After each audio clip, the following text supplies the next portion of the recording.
அதாவது கனவு சுவரை இடிக்கும் பெண்ணாக இருக்காதே, கனவு சுவரை துளைக்கும் பெண்ணாக இரு அப்படின்னு சில வரிகள் இருக்கும். அதே மாதிரி கனவு சுவரை கொஞ்சம் கொஞ்சமா நாங்க கட்டிக்கிட்டே இருந்தோம். இன்னைக்கு அதை துளைக்கிற அளவுக்கு இங்க இருக்கிற அனைவரும், குறிப்பாக ஆண்கள், இந்த வஉசி பேரவையினுடைய தலைவர் சண்முகமையா அவர்களுக்கும் செயலாளர் ராமசுப்ரமணியா அவர்களுக்கும் இங்கு வீற்றிருக்கும் அனைவரினுடைய பாதம் தொட்டு வணங்குகிறேன். இந்த ஒரு அருமையான வாய்ப்பு கிடைக்கும்னு நான் கொஞ்சம் கூட எதிர்பார்க்கல. ஏன்னா திருமலை சார் சொன்ன மாதிரி இந்த மெய்யரம் புத்தகம் வஉசி நூலகத்தில் இருந்து வெளியிடப்பட்ட புத்தகம். முதல்ல நான் வாங்கினது ஒரு புத்தக திருவிழா, தூத்துக்குடியில இருக்கிற புத்தக திருவிழால வாங்கி 1.5 ஆண்டுகள் ஆகிடுச்சு. ஆனா ஏதோ ஒரு காரணம் அப்படி புரட்டி பார்க்கும் போதெல்லாம் நிறைய செய்யுளா இருக்கு, வெண்பாக்களா இருக்கு. அப்படிங்கும் போது படிக்கணும். எங்க அப்பாவுக்கு வஉசினா ரொம்ப உயிர், பயங்கர பற்று உண்டு. அப்பாவுக்கு பரிசளிக்கணும்னு வாங்கின புத்தகம் அது. அப்படி புரட்டி பார்த்துக்கிட்டே இருந்தேன். ஆனா ஏதோ ஒரு காரணம் அப்படி வைப்பேன். ஆனா ஒரு பானை சோற்றுக்கு ஒரு சோறு பதம்ங்கிற மாதிரி அந்த புத்தகத்தினுடைய அட்டை பகுதியில சில வரிகள் இருக்கும். என்னன்னு பாத்தீங்கன்னா, என் மனமும் என் உடம்பும் என் சுகமும் என் நரமும் என் மனையும் என் மகமும் என் பொருளும் என் மனமும் குன்றிடினும் யான் குன்றேன், கூற்றுவனே வந்திடினும் வென்றிடுவேன் காலால் மிதித்தேன்னு வரிகள் இருக்கும். அதை பார்க்கும், அந்த கூற்றுவனே வந்திடினும் வென்றிடுவேன் காலால் மிதித்துன்னு பார்க்கும்போது நம்ம பாரதியார் சொன்னாங்கல்ல, காலனே வாடா அப்படின்னு சொல்லுவாங்க இல்லையா, அந்த வரிகள் நினைவுக்கு வருது. அப்போ சும்மாவே பாரதியார் வஉசினா பற்று, அதுவும் தூத்துக்குடி மண்ணுனா கேட்கவே வேண்டாம். அது இயல்பாவே நம்மளுடைய ரத்தத்துல ஊருங்கிற மாதிரி இப்ப பாரதியாருடைய வரிகளை ஒத்த மாதிரி இருக்கு. உண்மையிலேயே வஉசி சிதம்பரனார் ஐயா இந்த மாதிரி எழுதியிருக்காங்களா, படிக்கணுங்கிற எண்ணம் வந்துகிட்டே இருந்துச்சு.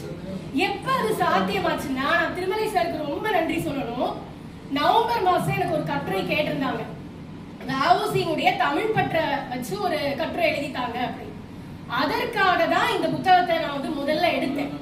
மெய்யறிவு, மெய்யறம், வலிமைக்கு மார்க்கம், சாந்திக்கு மார்க்கம், இந்த 4மே ஒன்னா சேர்ந்த ஒரு சிறிய புத்தகம் தான் நான் வாங்கின புத்தகம்.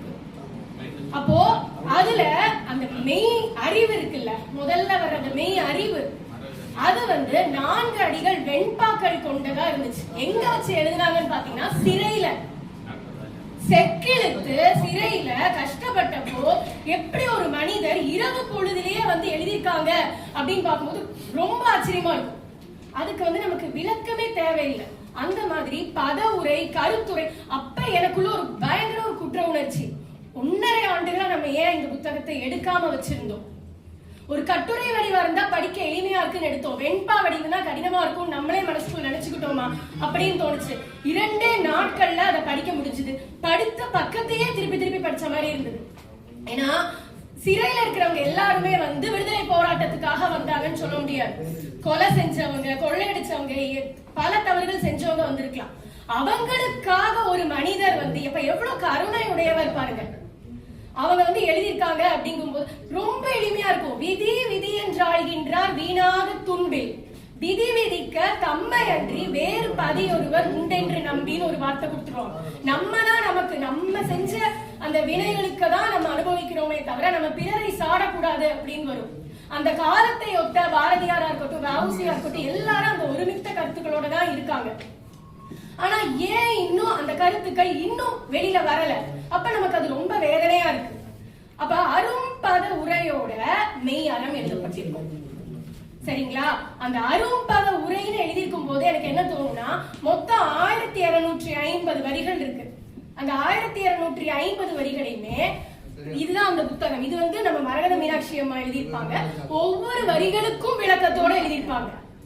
இப்ப என்னுடைய நிலையில இருக்கிறவங்களுக்கு இந்த புத்தகத்தை படிக்கிறது ரொம்ப ரொம்ப எளிமையா இருந்துச்சு. ஏன்னா 1250 வரிகள்ல ஒவ்வொரு வரிக்கும் ஒவ்வொரு வார்த்தைக்கு மட்டும்தான் நம்ம வஉசி ஐயா பொருள் கொடுத்திருப்பாங்க.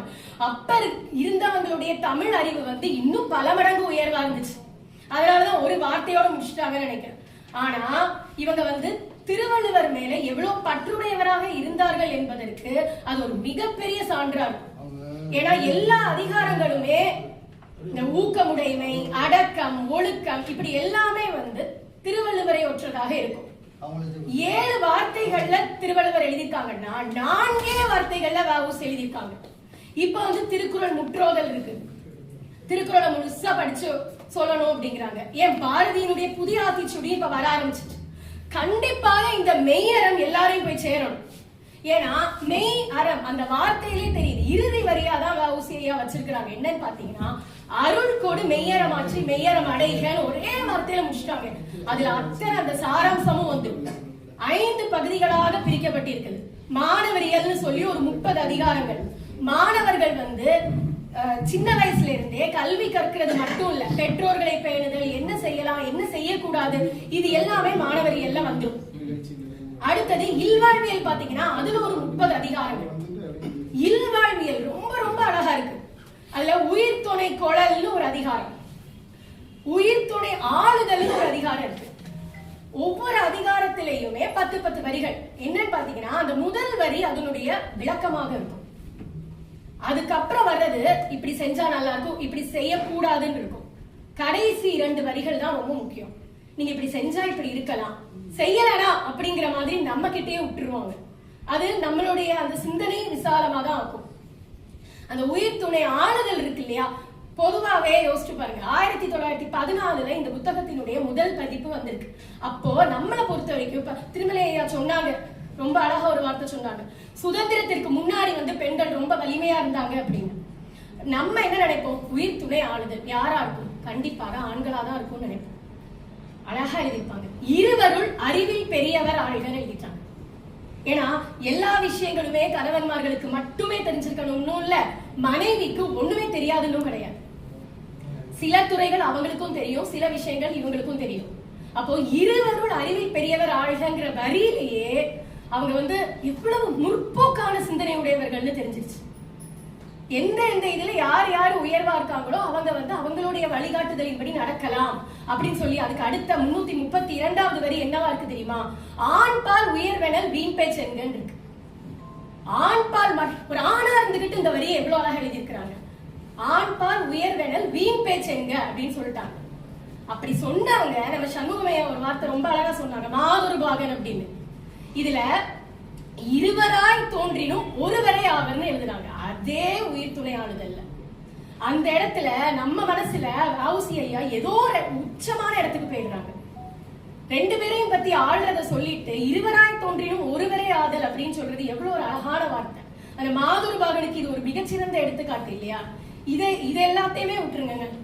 உயிர் துணை கொழல்னு ஒரு அதிகாரம் இருக்கு.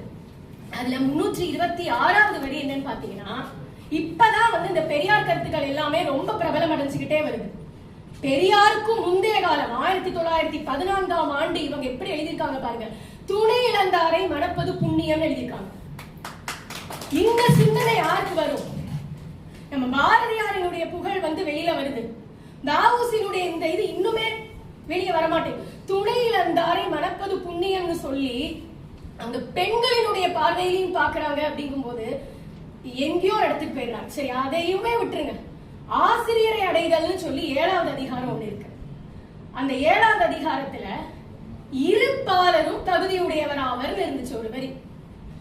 திருப்பி அந்த வரியை முதல்ல படிக்கும் போது, அந்த புத்தகத்துல படிக்கும் போது யோசிச்சு பார்க்க, பெண்களுக்கு கல்வி அறிவே சரியாக வழங்கப்படாத காலகட்டம் அது. இவங்க கல்வி அறிவையும் தாண்டி ஆசிரியர் ஆகிறதுக்கே தகுதியுடையவங்க பெண்கள் அப்படின்னு சொல்லிட்டாங்கன்னா அந்த முற்போக்கு சிந்தனை அந்த காலத்துல அவங்களுக்கு எப்படி இருந்திருக்கு. நிறைய விஷயங்கள் நடந்திருக்கு. தாழ்த்தப்பட்டவரினுடைய வீடுகளுக்கு வ.உ.சி போயிருக்காங்க, இவங்களுடைய வீட்டுக்கும் அவங்க வந்திருக்காங்க.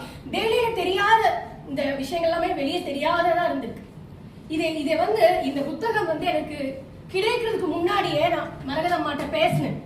அப்ப அவங்க என்ன சொன்னாங்கன்னா, இப்படி இவ்வளவு எளிமையா இருக்காங்க, ஆனா செஞ்சுட்டு இருக்கிற விஷயங்கள் பார்த்தா பயங்கரமா இருக்குது.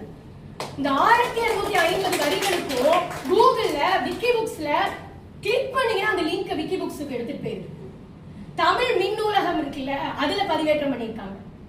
இப்ப என்னன்னா இவங்க பிரெஞ்சு மொழியிலையும் மொழியாக்கம் பண்ணிட்டு இருக்காங்க.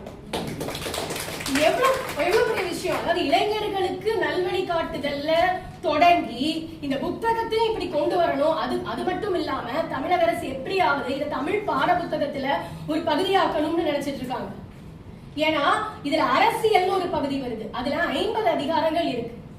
எப்படி ஆள வேண்டும், ஒரு அரசனாக ஒரு அதிகாரியாக இருப்பவர் என்னென்ன தகுதிகளை கொண்டிருக்க வேண்டும், அதெல்லாம் அப்பவே பயங்கர ஒரு பரந்த சிந்தனையோட யோசிச்சு எழுதியிருக்காங்க. அதுக்கு அடுத்தது அந்தணரியல், அதுல ஒரு 10 இது இருக்கு. துறவரம் மேற்கொள்ளுதல் அப்படிங்கறதுடைய உண்மையான பொருள், அந்த தவம் இருக்கிறதுனா என்ன, ஒழுக்கம்னா என்ன, அதெல்லாம் கொடுத்து முக்கியமான அந்த மெய்யியல் 5 அதிகாரம் தான் இருக்கும். ஆனா அந்த 5ம் மிக நுட்பமாக படிக்க வேண்டியது. மிகச்சிறந்த ஆன்மீகவாதி வ.உ.சி. அவர்கள் ஒரு காலமும் கடவுளே இல்ல அப்படின்னு அவங்க சொல்லல. கடவுள் இருக்காங்கன்னு கடவுளை கும்பிட்டவங்க தான் அவங்க. மூட நம்பிக்கைகளுக்கு தான் அவங்க விதைச்சாங்க. ஆனா இப்ப இருக்கிற இந்த சமூகம் அப்பேற்பட்ட ஒரு மனுஷனை ஒரு தனி சமூகம், ஒரு தனிய மதம் சார்ந்ததுன்னு ஒதுக்கி வைக்கிறாங்க.